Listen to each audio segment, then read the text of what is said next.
Today's story is from the Kathasaritasagara, or the ocean of the stream of stories. It's about a king who escapes assassination, acquires magical powers, finds true love, and builds the entirely new kingdom of Putra.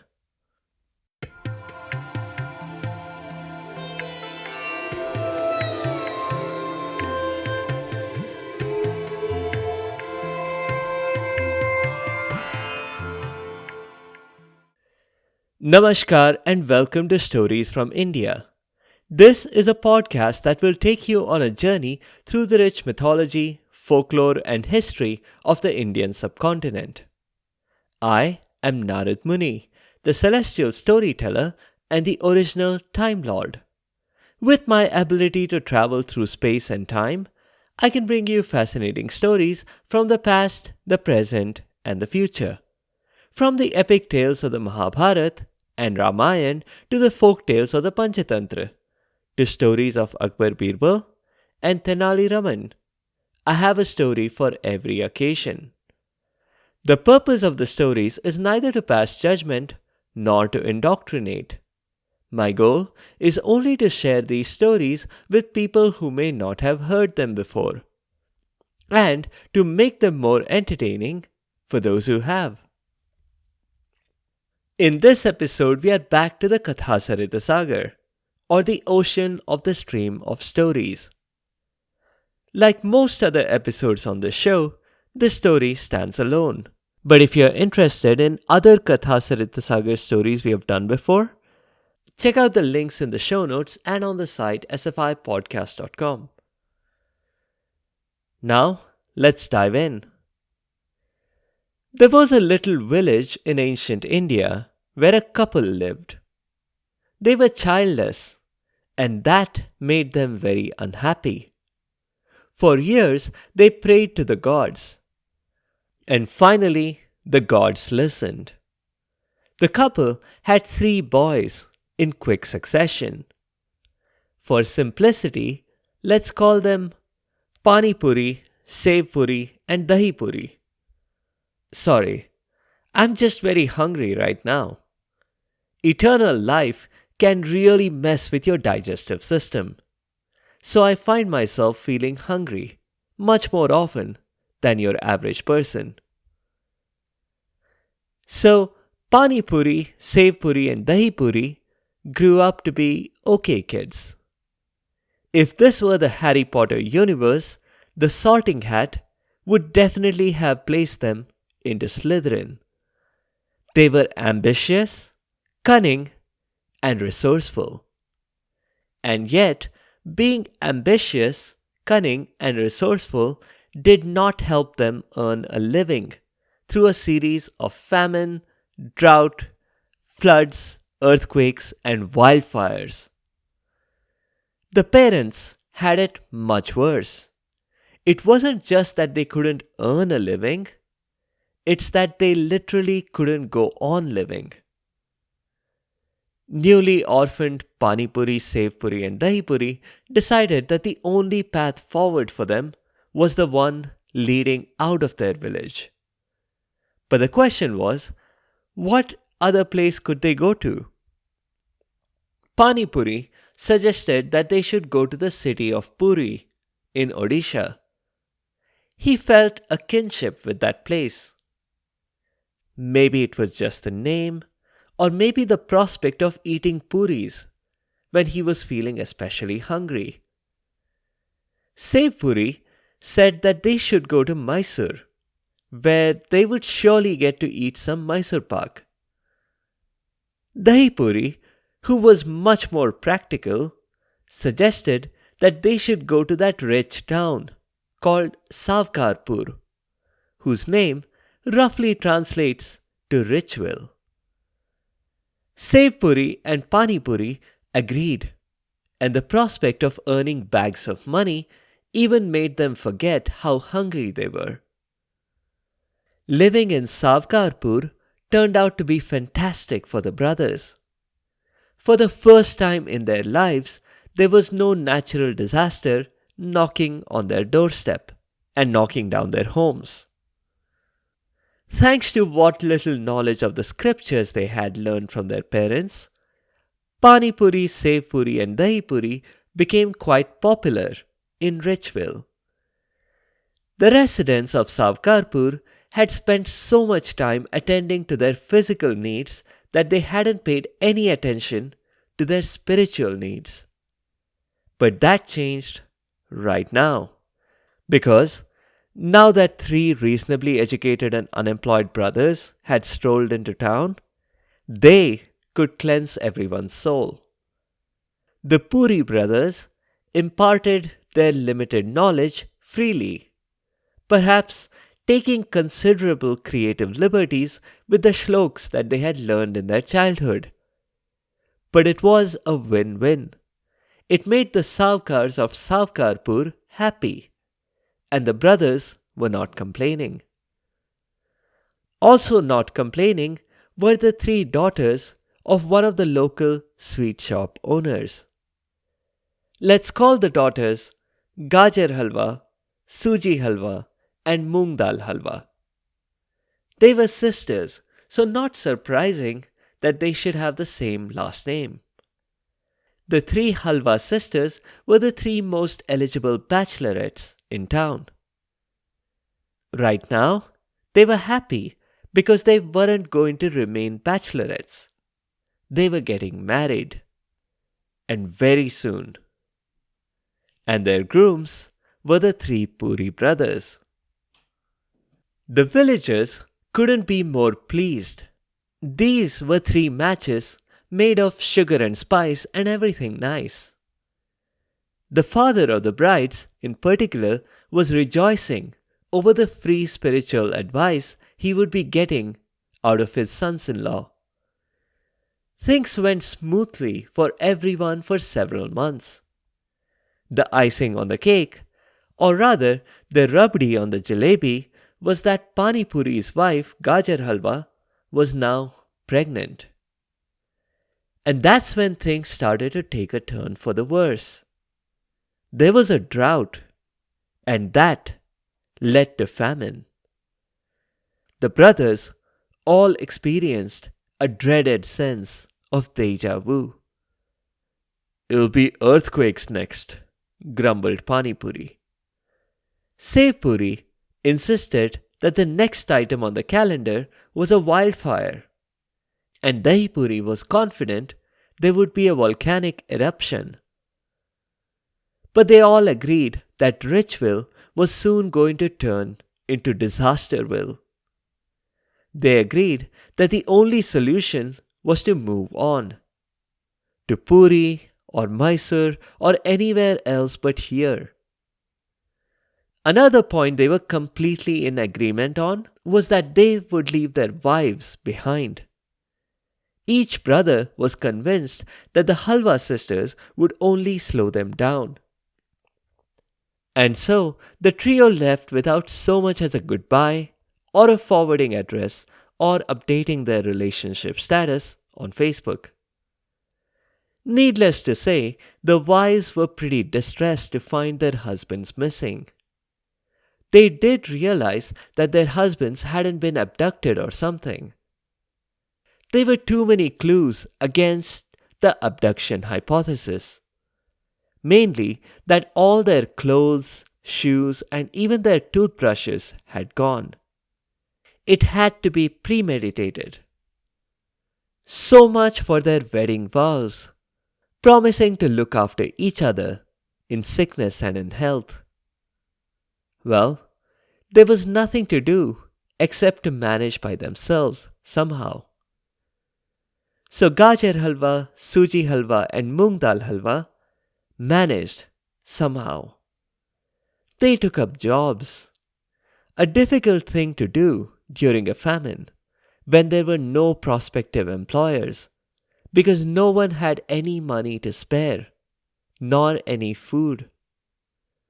Their father's sweet shop had already shut down. And yet the Halwa sisters managed somehow by growing what meager amount of vegetables that they could scrape by. They ensured that Gajar Halwa got the lion's share, seeing as she was eating for two. That's the condition Parvati spotted them in.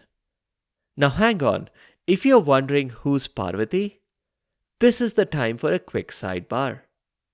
Shiva is the destroyer of the universe, part of the Holy Trinity with Brahma, its creator, and Vishnu, its preserver. Shiva lives with his wife Parvati on Mount Kailash.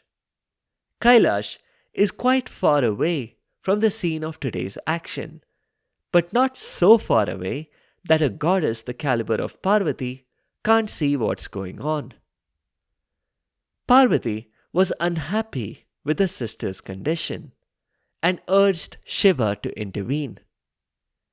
Shiva protested that as a destroyer, self destruction was a good thing. It made his job easier. But after Parvati continued to plead, Shiva gave in. He appeared in Gajar Halwa's dream that night.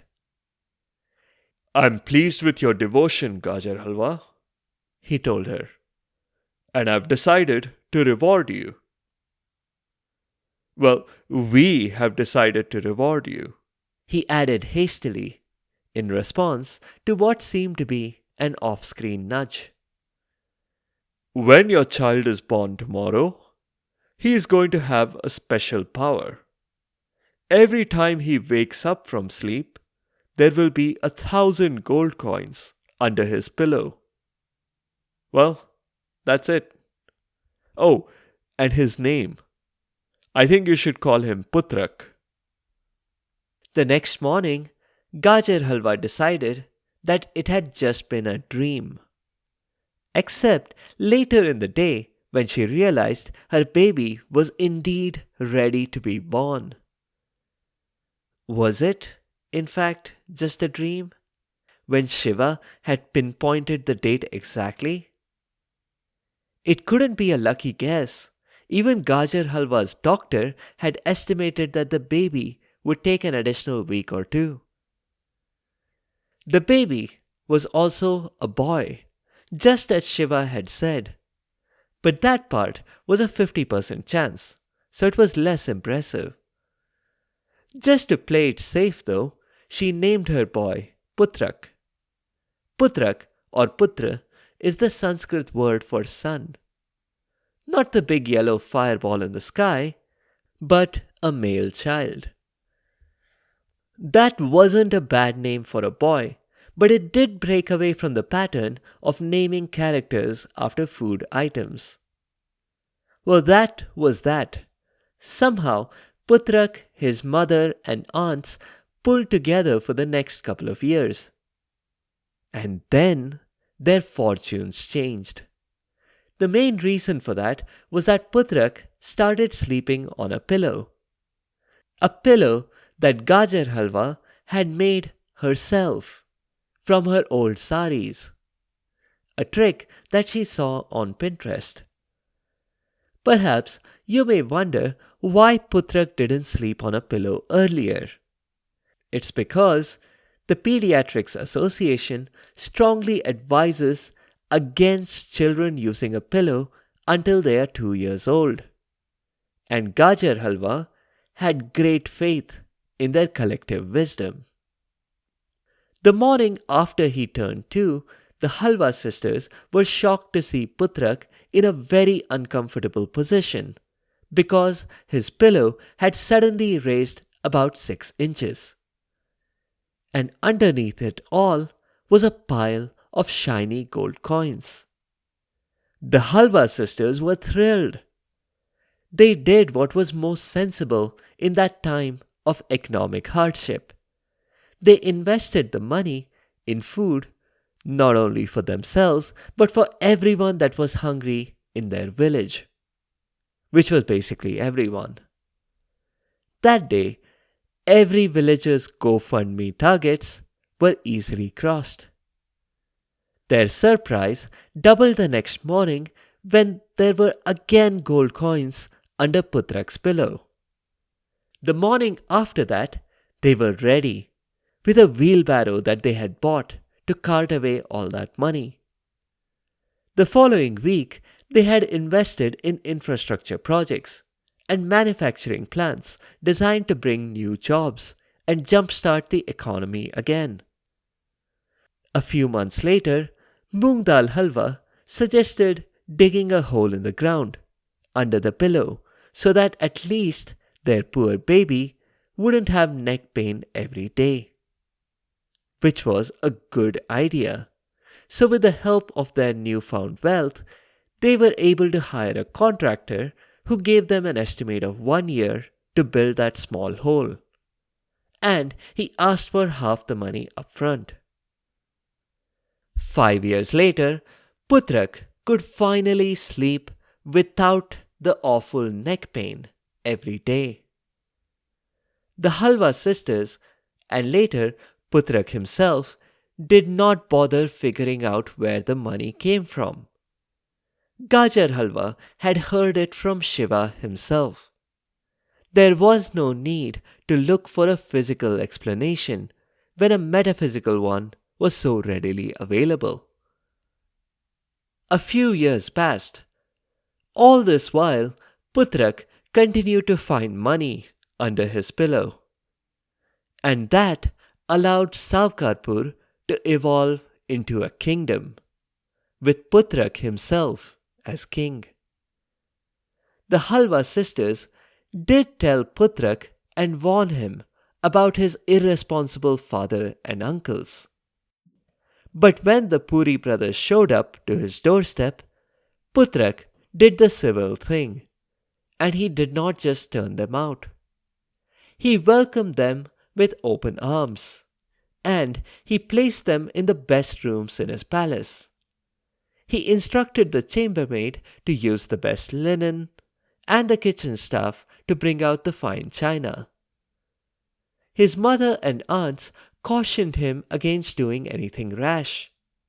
But Putrak had complete faith in his father and uncles. After all, family was family. They might be irresponsible and careless, but they weren't malicious. Spoiler alert, they were malicious. Within a few days, the Puri brothers had realized that they could just take over the kingdom by simply getting rid of the king. What did it matter if he was their son/nephew? They hadn't known him at all, at any point in his life. So they hatched a plan. They urged Putrak to visit the Durga temple at the edge of the forest. They said that they had great luck praying to the goddess Durga there, and if Putrak wanted to get lucky, he should go and pray there as well. But wait, that was not all. They had one more bit of advice for him. They had found by trial and error that Durga's blessings were most effective to people who went alone, unarmed, and in the middle of the night, and specifically on full moon nights. But tonight is full moon night, Putrak said. All the more reason to hurry, they all said, and urged him to go there. If Putrak had consulted his mothers or his aunts, they would have googled Durga Temple Amavasya Midnight Solo Visit and immediately talked him out of it. But the king suspected nothing, and he went along with his father and uncle's suggestion. When he got there, he saw that it was a very isolated place. There was no one at all. Maybe a priest, but he was sleeping. This luck-boosting temple must be a very well-kept secret, he reasoned, still not suspecting that there were assassins waiting behind the temple doors. Those assassins jumped out at him, swords in hand. Instead of straightaway striking down Putrak, as the Puri brothers had instructed, the assassins stopped to gloat. "The boot's on the other foot now, Putrak. "Your days are numbered," said Assassin 1. "And that number is 0, Assassin 2 added, just to avoid Putra coming up with an outrageous number and taking the sting out of Assassin 1's comment. Putrak did something that he was skilled at, and that helped him get out of that sticky situation. Not martial arts, as some Bollywood films may lead you to believe. Putrak's superpower was negotiating. I mean, his superpower besides creating gold out of nothing every time he slept. His negotiating skills were sharpened from long discussions with other kings during the annual trade conferences. Putrak promised to pay the assassins more than the Puri brothers could ever pay them. He promised to go away and not return. Let his father and uncles think that they had succeeded. That would keep the assassins out of trouble. The assassins accepted this deal, though they thought it was odd that Putrak had to borrow the priest's pillow and that he had to take about 3 or 4 power naps before he paid them the money he promised. The Puri brothers were happy when they got the WhatsApp message of the smiling assassins in a very gory scene. They didn't realize that the assassins had captured and killed a deer and passed it off as evidence of Putrak's untimely demise. Putrak walked away from this scene scot-free. He paid the priest a bit of money in exchange for the pillow. Sorry, I meant that he made a donation to the temple. He was walking away from his kingdom, just as he had promised the assassins. But that meant going through the forest. Putrak wasn't afraid of wild animals, demons, and bandits. He could handle anyone or anything, as long as he could convince those predators to let him take a quick nap. Money had universal appeal. Another lesson from the trade conferences. In the end, he managed well without needing the pillow at all. The first creatures he met were 2 demons. They were brothers, but they were fighting over something. Putrak was genuinely curious despite the possibility of being eaten by them. So he asked what was going on. The demon brothers explained that they were the children of Mayasur, the same Mayasur who was an architectural genius. He had created the golden city of Lanka. He had created the 3 flying cities that were almost indestructible. He had also created the Maya Sabha for the Pandavas in the Mahabharata. Anyway, they were the children of that great architect. But right now, all that didn't matter. Right now, they were fighting over their inheritance. They had 4 items here. Each was incredibly fantastic. There was a bowl that could create any food that the owner wanted. A glass that could instantly fill up with any liquid. And a pair of shoes that could fly anywhere. There was a stick also that could draw anything and it would become real. Did that mean Mayasur was really good at drawing with the stick? And that's why he was a fantastic architect and builder? Putrak was hesitant to ask. Each demon brother wanted all 4 of those items for themselves. Neither was willing to share. "Why don't you run a race?" Putrak asked. "Whoever wins gets to keep everything." The demon brothers both thought that this was a brilliant idea. And would Putrak please be the judge? Of course, Putrak was happy to be the judge. he would stand here, right beside these incredible magical gifts. He announced that the brothers would have to run 10 kilometers and back, and they could start right now. Ready, steady, go, Putrak said. And both demon brothers shot off like an arrow. Putrak was not a good judge. He seemed to have misunderstood the responsibilities of a judge. A judge would have waited until the demon brothers returned and closely watched the finish line to see who crossed the line first.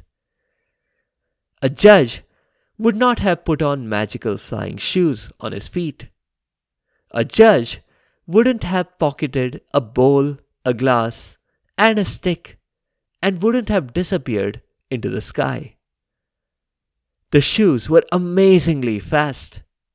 They soon took Putrak to a faraway kingdom. Putrak landed somewhere near the palace and took shelter with an old woman who reminded him of Gajar Halwa, the dish, not his mother. Maybe because the old woman had been cooking Gajar Halwa just that very day. Putrak could of course get Gajar Halwa out of his bowl, but maybe he was simply longing for a human connection. The old woman might have intended to kick out Putrak after one night, but she changed her mind when he thrust so many gold coins into her hands the next morning. They got to talking, and Putrak found out about the princess, Patli. The old woman hadn't actually seen Patli, but rumor had it that she was the most beautiful princess of all. Putrak decided that he needed to verify this firsthand. So that night, he put on his slippers and flew straight into Patli's window. Patli was shocked initially, of course, but she soon realized that this wasn't a burglar or even just an ordinary man. This was a king, and he was all decent and respectful. Of course, other than entering her bedroom without permission. But after that initial hurdle, the two of them got to know each other better and better. Every night, for several nights. They decided that the sneaking was only necessary until the moment that Putrak had enough wealth to approach Patli's father with an offer to marry her. Putrak even tried a larger pillow to see if he could collect more gold coins in the same short time. But no. Regardless of the size of the pillow, there was only a fixed number of coins to be earned every night. So it would take him some time. But not long now. Just a couple more nights, and then Putrak would have enough gold to impress Patli's family. The best laid plans often have unexpected twists, like a Sriram Raghavan movie. Putrak was seen in the princess's chambers that very night. The chambermaid who saw him there promptly informed her employer, the king. The king sent a bunch of soldiers to arrest and execute Putrak right away. And that's how the king's elite guard stormed into the old woman's hut and surrounded Putrak and roughly shook him awake. These soldiers were driven by loyalty to their king, and all those gold coins under Putrak's pillow did not in the least tempt them. They were only decent enough not to execute Putrak here, on the spot. They knew the old woman and that she had meant no harm. If this were the scene of a killing, even a legal one, that would drastically reduce the value of her home. So they let Putrak get dressed and wear his shoes so that they could execute him in the courtyard outside. Of course, with his shoes on And the moment he set foot outside the door, Putrak didn't give them a chance. He flew straight into the air, straight for Patli's window. Patli had been nervously pacing in her bedroom, dreading the news she was about to receive. But she was thrilled to see Putrak back in her chambers. They didn't stop to chat. They didn't need anything else. So Putrak carried her and the two of them flew off into the distance. Patli and Putrak touched down far away near the banks of the Ganga, an area that was fertile and beautiful, and yet uninhabited. Putrak thought that this was the perfect spot for them to build a magnificent palace, which he did, of course, with his stick. All he did was to draw the palace in the sand, and right away, in front of their eyes, rose the most amazing palace of all. Of course, they built more homes around the palace, and they called the city Patliputra. For good measure, they also registered the domain name and the Chamber of Commerce billboards and such. They lived happily there. Not ever after, because that would be impossible, but for a very long time. When news spread of such a large and fantastic city, people came as well, especially when they had a king who was willing to shower gold coins on anyone and everyone. Trespassers will be recruited, the signpost said, and added that no resumes were required. You might wonder what happened to the Puri brothers and the Halwa sisters. The Halwa sisters realized what their husbands must have done when Putrak failed to return, and especially when they saw a record in Pani Puri's checkbook of having paid SAVE, which was the acronym for the Savkarpur Assassins and Villains Enterprises. The memo clearly said Putrak decapitation. The sisters had the Puri brothers thrown out of the kingdom before the Puri brothers could complete their coup. Gajar Halwa ruled the kingdom instead. You might think that this would lead to her meeting her son at the next monarch trade conference. But curiously, the story doesn't say anything about it. That's it for this time. In the next episode, we'll do a Thenali Raman story, since it's been a while. Thank you all for the comments on social media and on Spotify's Q&A. Now with the latest Spotify update, I can actually reply to the questions there, so I'll reply to your comments directly. If you have any other comments or suggestions, or if there are particular stories you'd like to hear, please do let me know by leaving a comment or a review on the site sfipodcast.com or comment on Spotify. You can also find me on Instagram and Facebook. You can listen to the show on all podcast apps, as well as YouTube. If you want to send me an email, it's storiesfromindiapodcast@gmail.com. Be sure to subscribe to the show to get notified automatically of new episodes. A big thank you to each and every one of you for your continued support and your feedback. The music is from purpleplanet.com. That's purple-planet.com. Thank you for listening, and I'll see you next time.